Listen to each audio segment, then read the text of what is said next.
Marrron is good.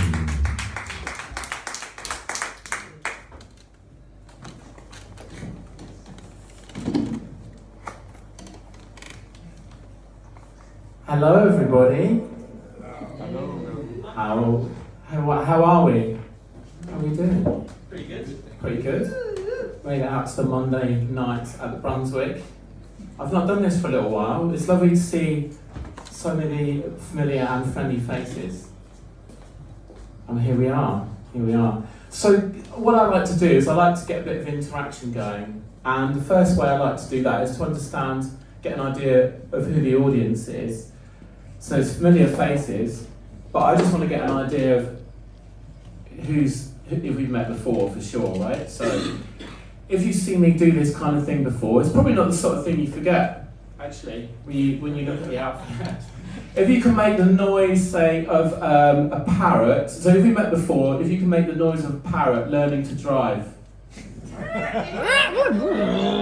Okay, thank you, quite a few parrots.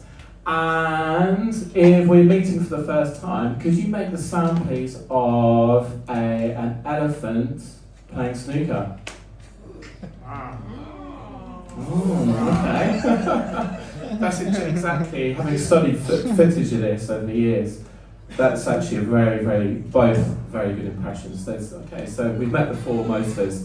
Nick, could you give us about 1 minute worming? I will deworm you at 1 minute. Thank you very much. So my name is Marrron, it's got 3 R's. It's like the lion, because I feel that we've all got the lion inside us somewhere. We've all got this power and we become disconnected. So this is what I'm experimenting with a little bit here. Because actually, I think a lot of people in here will relate to the fact, anybody that's stood on this stage realise that it's not an easy thing to do, is to come up and to be yourself, to perform. But it's something you feel drawn to. So just to explore that a little bit, this idea, and I realised why I was doing this a little while ago, because I've been wanting to do 1 a week for a whole year, just to play around with this stuff. I realised this is about group therapy. I'm getting very cheap, 10 minutes with this many people, and if you're watching this on YouTube, there's like about 50,000 people here, about, give or take, 10,000. So I'd like to share and engage with you guys here to get my therapy for the week. So I'd like you to invite me to share with you. So if you could, on the count of 3, all say, Marrron, Marrron, how are you doing, Marrron?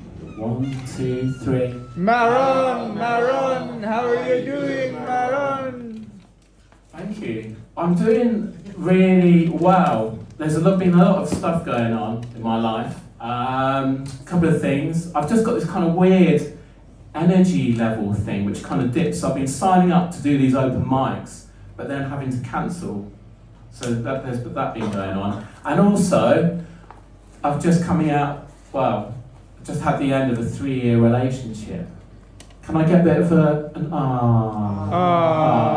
thank you. And we all know what that feels like, or most of us know what it feels like. So there's been a lot of stuff going on, but I didn't want to make any more excuses, because when I come here, I realise this is my medicine.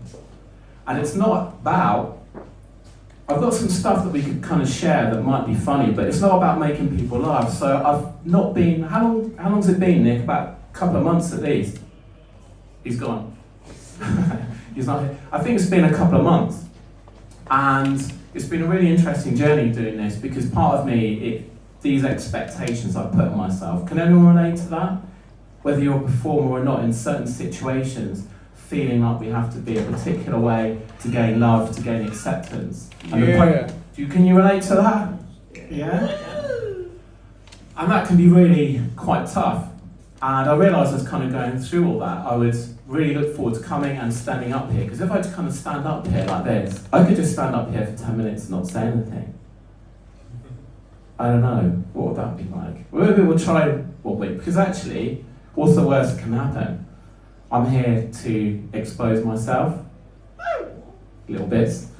Actually, nudity is another thing. That's kind of, compared on a scariness scale, I think when you stand up here and when you've written a bit of music or you're just talking, you're exposing your soul. That's kind of far more vulnerable thing to do.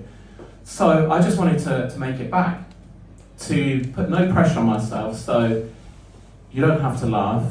I might even say you're not allowed to laugh, which would be quite an interesting dynamic to play around with, so can have some fun with that, or not, as the case may be. So, what I wanted to do though is just literally this thing about standing up here. And can you guys identify that in certain areas of your life, you almost like, and this happens in actuality, your physiology changes, you can shrink to become less of who you are. This might be around in work situations and certain people that we kind of become, we hide parts of ourselves. We think, I need to be this particular way to gain love and acceptance from people. So I'd like you to invite you to join in with me with something. Can I invite you all those that can to stand up? Yeah. Please. Should you up for that? Okay. And I just want you to put your arms out to the side and just stand tall and confidently. And confidence is a very, very different thing from arrogance, which comes from a place of lack, right? So if you could all do that.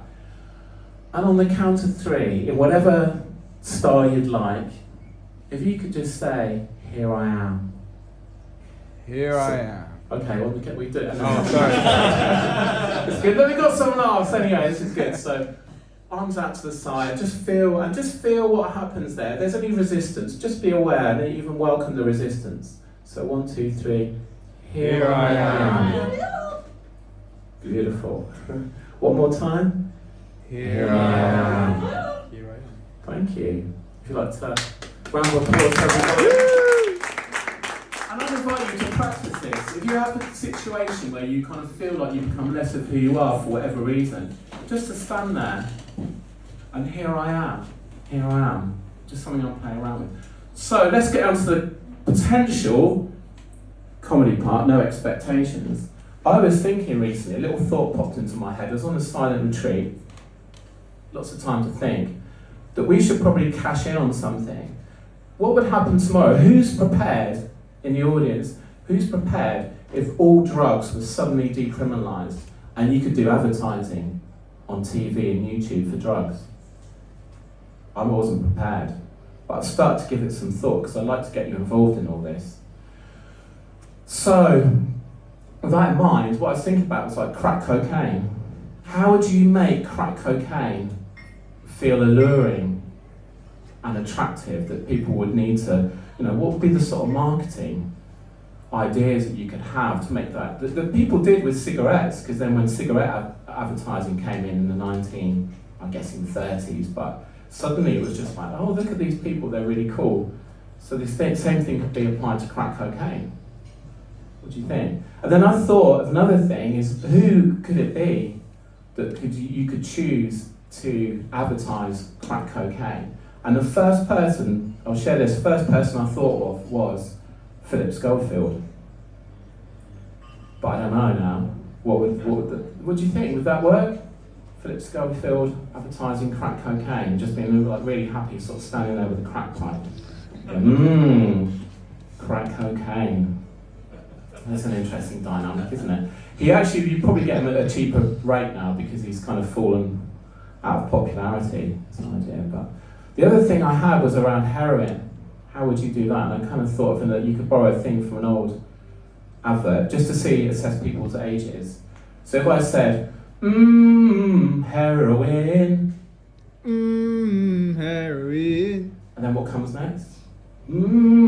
Heroin. Heroin for you. Do you remember that? I'm the only one. I can't be the oldest one in here. Maybe I am. I don't know, but yeah, this is just nice. I'm just standing here. Here I am. This is great. And this is the thing about coming along tonight, because it's been quite a long time. I just wanted to come up here and just share and listen, because you're always a very generous audience at the Brunswick. Everyone really listens, engages. And there's some really beautiful music as well, so it's a good night out. If you're watching this on YouTube, get yourself down to the Brunswick on a Monday night, or any night. It's a really nice pub. So, what I'd like to do... This is your 1 minute. Oh, perfect timing. So if we've seen each other before, you'll be familiar with this ending. So what happens in society? I'm growing up being conditioned. Again, we hide parts of who we are. To gain love and acceptance. And then that becomes in a voice that tells us we're not good enough, we're not tall enough, we're not pretty enough, we're not handsome enough, we're not slim enough, and all this kind of nonsense. And we allow this voice to dictate our life choices and our chances. So we can start to change that a little bit. Another little experiment. You probably know what's coming if you've seen me before. So in a moment, I'm going to say, my name is, and then you insert your name. And then, if you don't like it, fuck you. How's that?